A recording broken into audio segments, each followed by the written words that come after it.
Hi YT family, welcome to Chinni Shekhar blogs. ఈరోజు అయితే టేస్టీగా సింపుల్గా క్యాబేజీ ఫ్రై ఎలా చేసుకోవాలో చూద్దాం రండి. ఫస్ట్ అయితే ఒక గిన్నెలో వాటర్ పోసుకొని సాల్ట్ వేసుకొని కడిగిన క్యాబేజీ ముక్కల్ని వేసి ఉడకనివ్వాలి. ఒక బాండీ తీసుకొని ఆయిల్ వేసి అందులో తాలింపులు, జీలకర్ర, కరివేపాకు, పచ్చిమిర్చి వేయాలి. ఇందులోనే సన్నగా కట్ చేసుకున్న ఉల్లిపాయ ముక్కలను కూడా వేయాలి. అవి గోల్డెన్ ఎల్లో కలర్లోకి వచ్చేంత వరకు వేగనివ్వాలి. ఫస్ట్ మూత పెట్టండి, కొంచెం మగ్గుతాయి.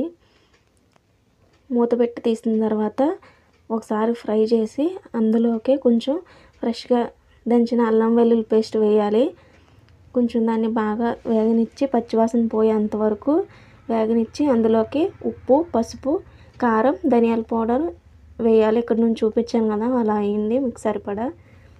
అవన్నీ వేసి బాగా వాటిని ఫ్రై చేయాలి, మొత్తం అంతా ఉల్లిపాయలకి వాటికి పట్టేంత వరకు.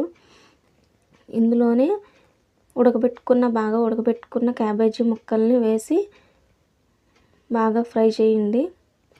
అలా ఒకసారి తిప్పి బాగా ముక్కలకు పట్టేంత వరకు తిప్పండి. వాటిని బాగా ఫ్రై అయ్యేంత వరకు వేయించుతానే మీడియం ఫ్లేమ్లో పెట్టుకొని వేయించండి.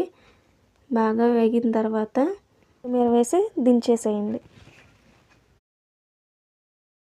వీడియో నచ్చినట్లయితే లైక్ చేసి సబ్స్క్రైబ్ చేయండి.